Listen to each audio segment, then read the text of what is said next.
ఒక బాధ్యతమైనటువంటి స్థానంలో ఉంటూ ఆధారాలన్నీ తీసుకోకుండా వాస్తవాలన్నీ తెలుసుకోకుండా గత సంవత్సరం తిరుపతి లడ్డు విషయంలో మాట్లాడాడు. ముఖ్యమంత్రి స్థాయిలో ఉంటూ అందులో జంతు కొవ్వు కలిసింది, పంది కొవ్వు కలిసింది, అనిమల్ ఫ్యాట్ ఉంది అని చెప్పి పదే పదే మాట్లాడాడు. ఈయన మాట్లాడే తరుణంలో గత వైసీపీ ప్రభుత్వాన్ని ఏ రకంగా తగ్గించాలి, మత విశ్వాసాల మధ్యన ఏ రకంగా గొడవలు సృష్టించాలి, ఏ రకంగా మిగిలినటువంటి కమ్యూనిటీస్ని వైఎస్ఆర్సీపీకి దూరం చేయాలి అనేటువంటి ఒక సుదీర్ఘమైనటువంటి ఒక ప్లాన్ ప్రకారం మొదలుపెట్టి పదే పదే మాట్లాడాడు. ఈ అంశం పైన నిష్పాక్షపాతంగా ఉండాలి, వాస్తవాలు ప్రజలకు తెలియాలి, ఇది చిన్న విషయం కాదు, దేవదేవుడికి సంబంధించిన అంశము, ప్రజలకు సెంటిమెంట్కి సంబంధించిన అంశము, భగవంతుడికి సంబంధించినటువంటి అంశము అని చెప్పి ఆ రోజున వైఎస్ఆర్ కాంగ్రెస్ పార్టీ సుప్రీంకోర్టుకు అప్రోచ్ అయ్యి సుప్రీంకోర్టు నియమించినటువంటి కమిటీ ద్వారా వెరిఫై చేసి అందులో ఎటువంటి జంతు కొవ్వు లేదు అని నిర్ధారించిన తర్వాత కూడా దాంట్లో బాత్రూమ్ కెమికల్స్ కలిసాయి, ఇంకోటి కలిసాయని మాట్లాడుతూ ఇంకా అదే మాట్లాడుతున్నాడు అని అంటే అతనికి ఏ పార్టీ విశ్వాసం ఉంది దేవుడి పైన కానీ మతం పైన కానీ అని చెప్పి నేను ప్రశ్నిస్తున్నాను. ఏదైనా కూడా ఒక మతాన్ని కానీ కులాన్ని కానీ బ్రాండెడ్గా తను ఓన్ చేసుకోవాలని చూస్తాడు. ఎందుకన్నట్టు నీ ఆలోచన ఒక రాజకీయ నాయకుడికి కులాలకు అతీతంగా ఉండాలి, మతాలకు అతీతంగా ఉండాలి అనేటువంటి ఆలోచన కూడా నీకు లేకుండా పోయింది. నీ మాటలకు అందరూ కూడా ఆదర్శంగా తీసుకొని లాస్ట్కు మండలి చైర్మన్ ఒక గౌరవమైనటువంటి స్థానంలో ఉన్నటువంటి వ్యక్తిని ఇది ఏ కులము అని ప్రశ్నించేటువంటి స్థాయికి మీ పార్టీ చేరుకునింది అని అంటే ఇంతకన్నా దురదృష్టకరం ఉంటుందా? నీకే నా విశ్వాసాలు ఉండేది ఉన్నాయి అని చెప్పి నువ్వు ప్రజలకు చెప్పడానికి ప్రయత్నం చేస్తావు. డ్రామా. విశ్వాసాలు ఉన్నవాడు ఎవరు అలా ప్రవర్తించడు. మాకుండవా దేవుడిపైన భక్తి, మాకుండదా హిందుత్వం పైన ప్రేమ, మాకుండవా మిగతాటివన్నీ కూడా ఎవరు ఆలోచనలు వాళ్ళకు ఉంటాయి. ఎవరు విశ్వాసాలను గౌరవించుకోవాలి, అంతేకాని రోడ్డును ఎక్కి గొడవలు సృష్టించడం కాదు మనిషి యొక్క నైజం. ఈ పద్ధతి నన్ను అవలంబించడం వల్లే ఈరోజు ప్రపంచవ్యాప్తంగా కూడా ప్రతి ఒక్కరూ చంద్రబాబు గారిని ఈయన సీనియారిటీ ఏంటి, ఇతను చేస్తున్నట్టు వ్యవహారం ఏంటి, ఎందుకు ఇతను మత విశ్వాసాలను దెబ్బతీస్తున్నాడు, రాజకీయ ఉనికి కోసం తన రాజకీయ లబ్ధి కోసం ఎందుకు ఇలా వివరిస్తున్నాడు అని చెప్పి ప్రతి ఒక్కరు కూడా మాట్లాడుకుంటున్నారు. ఆ దేవదేవుడి పైన ఉన్నటువంటి నమ్మకంతో రెండు కొండలు ఉన్నటువంటి ప్రాంతాన్ని కాదు అని చెప్పి ఢిల్లీకి రాసి ఢిల్లీలో ఫారెస్ట్ క్లియరెన్సెస్ అన్నీ తీసుకొని దాన్ని 7 కొండలుగా ఉండాలని చెప్పి నిర్ధారించింది డాక్టర్ వైఎస్ రాజశేఖర రెడ్డి గారు. ఆ రాజశేఖర రెడ్డి గారు ఇచ్చినటువంటి జీవోను కూడా మనం బయట పెట్టాం. అదే రకంగా 19 దేవాలయాలు ఏవైతే ఆ రోజు ఉమ్మడి రాష్ట్రంలో ఉన్నాయో ఈ 19 దేవాలయాలకు సంబంధించి ఎక్కడ అన్యమత ప్రచారాలు జరగకూడదు, ఆ యొక్క దేవాలయ యొక్క పవిత్రత కాపాడాలని జీవో కూడా ఇస్తే ఇదే ఈ పెద్దమల్లి చంద్రబాబు నాయుడు గారు ఆ ఎన్నికల 2009లో గెలుపు కోసం రాజశేఖర రెడ్డి గారు ఇచ్చినటువంటి జీవోలు 7 కొండలను రద్దు చేస్తా, అన్యమత ప్రచారం ఏదైతే గుళ్ళకి ఇచ్చాడో అది రద్దు చేస్తా అని మాట్లాడేది పెద్ద మనిషి మళ్ళీ ఈరోజు ఇంకో రకంగా మాట్లాడి అవతలపైన బురదలేటువంటి అవతల వ్యక్తులపైన బురదలేటువంటి కార్యక్రమాలు చేస్తున్నాడు. ఎంతకాలం ఇలాగా? ఎందుకు మన రాజకీయం మన ప్రజలకు మేలు చేసి వాళ్ళ అభిమానాన్ని పొందినప్పుడు నాయకులం అవుతాం, ప్రజాదరణ పెరుగుతుంది. అలా కాకుండా ఇంకొక ట్రాక్లో తీసుకొని ఇంకొక లైన్ తీసుకొని ఇంకొక రకంగా రాజకీయంగా ఎదగాలన్నటువంటి నీ ప్రయత్నం నిజంగా దుర్మార్గం.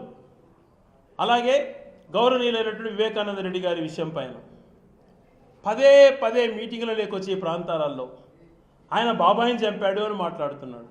నీకు సిగ్గుందా చంద్రబాబు నాయుడు గారు? ఆ కుటుంబంలో చిచ్చు పెట్టడమే కాకుండా నీ రాజకీయ లబ్ధి కోసం స్వయాన నేనే వివేకానంద రెడ్డిని చంపాను, ఈ రకంగా గుడ్డలతో నరికాను అని చెప్పినటువంటి వ్యక్తులను రాజకీయ లబ్ధి కోసం అప్రూవర్లుగా మార్చి వాళ్ళను దాదాగిరి చేసుకోమని చెప్పి బయటకు వదిలి చేయనటువంటి వాళ్ళను, ముసలి వాళ్ళను, పేదవాళ్ళను, దాని సంబంధం లేని వ్యక్తులను జైల్లో పెట్టి హింసించావు. ఇంకా నీ పగ చల్లారలేదా? ఇదే నువ్వు చేయాల్సిన పని. గత 5 సంవత్సరాలు జగన్మోహన్ రెడ్డి గారు చేయలేదు అని మాట్లాడేవే, ఇప్పుడు 2 సంవత్సరాలు అయిపోయింది. నీ చేతిలో అధికారం ఉంది, నీ యొక్క మద్దతుతో కేంద్ర ప్రభుత్వం నడుస్తోంది. దమ్ముంటే నువ్వు ఈరోజు వాస్తవాలు ఏమున్నాయో బయటపెట్టు. సుప్రీంకోర్టు కూడా చెప్పింది ఇది మీరు డ్రాగ్ చేస్తున్నారు, కావాల్సింది అలా చేస్తున్నారు అంటున్న మాటలు మాట్లాడినా కూడా ఇంకా దాన్ని పెంచుకుంటూ పోయి వైఎస్ఆర్సీపీ పైన బురజలేటువంటి కార్యక్రమం ఒకటే అజెండాగా పెట్టుకొని నువ్వు వ్యవహరిస్తున్నటువంటి తీరు చాలా దురదృష్టకరం. ఆయనకున్నటువంటి ఒకటి మంచితనం జగన్మోహన్ రెడ్డి గారు చేసిన పనులు కూడా ఆయన చెప్పుకోక ప్రజలకు గమనిస్తున్నాం, ప్రజలకు చేస్తున్నప్పుడు మనం చేసుకుంటూ పోవాలి, మన బాధ్యత అని భావించిన వ్యక్తి ఆయన. దాన్ని ఆసరాగా తీసుకొని నీ యొక్క మేనేజ్మెంట్ స్కిల్స్తో చేసినట్టు మంచిని కూడా దుష్ప్రచారం చేస్తూ అధికారంలోకి వచ్చి నీ ప్రవర్తన ఇంకా మారకుండా ఇంకా అదే లైన్స్ తీసుకొని మాట్లాడుతున్నావు. నీకు సిగ్గనిపించదా అలా చేసినప్పుడు, మాట్లాడేటప్పుడు? ఆ కుటుంబం పైన అలాంటి ఆరోపణలు చేస్తున్నావే పదే. ఇంకా ఎన్ని రోజులు ఇలాంటి మాటలు మాట్లాడతావు? వాస్తవాలు అందరికీ తెలిసాయి కదా, తెలిసినా కూడా ఇలాంటివే మాట్లాడుతూ ఉండడం ఎంతవరకు సమంజసమో ఒకసారి ఆలోచన చేసుకోమంటున్నాను. ఆయన చేసేటువంటి మాటలు ఎలా ఉంటాయో ఈరోజు రాష్ట్ర ప్రజలంతా కూడా గమనించారు. ఆ రోజు వైఎస్ఆర్ కాంగ్రెస్ పార్టీ 9 లక్షల కోట్లు 10 లక్షల కోట్లు అప్పులు చేసిందని మాట్లాడిన వ్యక్తి రికార్డెడ్ పూర్వకంగా 3,31,000 కోట్లు అన్నటువంటి తేలిన తర్వాత అది కూడా ఆయన 14-19లో మధ్యన చేసిన అప్పులతో కలిసి ఈ రోజున ఈ 2 సంవత్సరాలలోనే 3,31,000 కోట్ల పైగా అప్పు చేసావే, దీన్నేమనాలి? గత ప్రభుత్వం కరోనా ఉన్న సంక్షేమాన్ని దాదాపుగా 2,82,000 కోట్లు డీబీటీ ద్వారా అందించి 3,31,000 కోట్లు అప్పు చేస్తే నువ్వు 2 సంవత్సరాలలో సంక్షేమం ఇవ్వకుండా ఈ 2 సంవత్సరాలలోనే గత 5 సంవత్సరాలు చేసిన అప్పును క్రాస్ చేసావు, దీన్నేమనాలి? సిగ్గు లేకుండా చెప్తున్నాడు ఆర్థిక మంత్రి మేము 1,00,000 కోట్ల అప్పు చేసిందని చెప్పి. దానికి మా సభ్యులు నాన్నగారు ఒక ఛాలెంజ్ చేశారు, దమ్ముంటే ఆ ఛాలెంజ్కి ఒప్పుకోండి. మీ ఆర్థికవేత్త మీ ప్రధాన కార్యదర్శితో రిటర్న్గా మేము 1,00,000 కోట్ల అప్పు చేసాం మీ 2 ఏళ్లలో అని చెప్పి ఆయన సంతకంతో లెటర్ రిలీజ్ చేయండి అని అంటే ఆ ధైర్యం లేదు. ఎవరి రాష్ట్రాన్ని అప్పుల పాలు చేసింది? ప్రతి ఒక్క సామాన్యుడు గమనించమని చెప్పి నేను విన్నవిస్తున్నాను. వాస్తవాలు గ్రహించమని అడుగుతున్నాను, మేధావులను కానీ విద్యార్థులను కానీ. ఇతను చేసేదంతా కూడా మోసం. ఉద్యోగ కల్పనలో చేసినటువంటిది మోసం. విద్యార్థులకు ఇస్తా అన్నది 3,000 రూపాయలు నిరుద్యోగ భృతి అన్నటువంటిది మోసం. పేదలకు ఎస్సీ ఎస్టీ బీసీ మైనార్టీలకు 50 సంవత్సరాలు దాటినట్టు పెన్షన్ ఇస్తానన్నటువంటిది మోసం. ప్రతి అక్కా చెల్లెలకు 1,500 రూపాయలు నెలకి ఇస్తానన్నటువంటిది మోసం. 18 నుంచి 60 సంవత్సరాల మహిళలకు ఇస్తానటువంటిది మోసం. అవి ఏవి కూడా కనీసం బడ్జెట్లో మెన్షన్ చేయలేదు, ఇస్తానని కూడా చెప్పట్లేదు. ఈ మోసాలన్నీ ఎక్కడ ప్రశ్నిస్తారో అని చెప్పి ప్రతి అంశం పైన తప్పుదోవ పట్టించి మాట్లాడుతూ వస్తున్నాడు. ఈరోజు అధికారం పైన నువ్వు అధికారంలో ఉన్నా కూడా కనీసం నీ క్యాబినెట్లో కూడా నీకు పట్టు ఉన్నట్టు కనిపించట్లేదు. నిన్న చూస్తే డిప్యూటీ సీఎం పవన్ కళ్యాణ్ గారు కూడా క్యాబినెట్ మీటింగ్ కూడా రారాయన. ఆయన ఎంతసేపు ఆయన సినిమాల ప్రమోషన్ ముఖ్యం, నాకు కొత్త సినిమా వస్తుంది దానికి ఫ్రీగా ఇవ్వండి, దానికి ప్రమోషన్స్ ఇవ్వండి, దాని టికెట్లు పెంచుకుంటే దానికి ధరలు పెంచుకుంటే దానికి ఇవ్వండి అని అంటున్నారు. కానీ ఇక్కడ రైతుల గురించి కానీ పేదవారి గురించి మంచి చేసే విషయాలలో దానిపైన స్పందించండి అని అంటే మాట్లాడు. ఆయన సినిమా ప్రమోషన్స్ ఆయన మిగిలినటువంటి దాదాపుగా 5-6 మంది రాష్ట్ర మంత్రులు క్యాబినెట్ మీటింగ్ కూడా హాజరు కాలేనటువంటి పరిస్థితి. అంటే నీకు పట్టు కోల్పోతున్నట్టుగా ఇక్కడ స్పష్టమవుతోంది.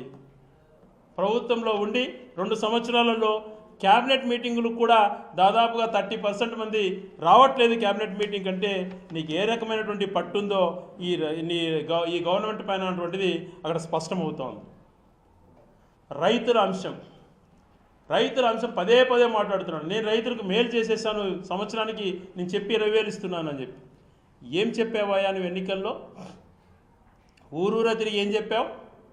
కేంద్ర ప్రభుత్వంతో సంబంధం లేకుండా వాళ్ళు ఇచ్చే 6,000తో సంబంధం లేకుండా ప్రతి సంవత్సరం 20,000 ఇస్తాను అని అన్నావు. ఇచ్చావా? మొదటి సంవత్సరం పూర్తిగా ఎగరగొట్టావు. ఇదే జగన్మోహన్ రెడ్డి గారు నేను 5 సంవత్సరాలలో రైతులకు పెట్టుబడి నిధి కింద 50,000 ఇస్తానని చెప్పి ఎన్నికలు అయిపోయిన తర్వాత ఆయన ముఖ్యమంత్రి అయిన తర్వాత 50,000 కాదు కేంద్ర ప్రభుత్వం కూడా ఇస్తుంది కాబట్టి నేను 67,500 ఇస్తున్నాను, 5 సంవత్సరాలు ఇస్తాను, 4 సంవత్సరాలు అని చెప్పి 5 సంవత్సరాలు ఇచ్చినటువంటి చరిత్ర రాజశేఖర రెడ్డి గారు, జగన్మోహన్ రెడ్డి గారు. మరి నువ్వు 5 సంవత్సరాలు ఇస్తానని చెప్పి 1 సంవత్సరం పూర్తిగా ఎగరగొడుతుంది. రెండో సంవత్సరం కేంద్ర ప్రభుత్వం సంబంధం లేకుండా ఇస్తాను 20,000 అని చెప్పి 14,000 ఇచ్చేసి అంతా ఇచ్చేసాను, నా అంత మంచి రైతులకు ఎవరు చేయలేదు అని చెప్పి మాట్లాడుతున్నాం.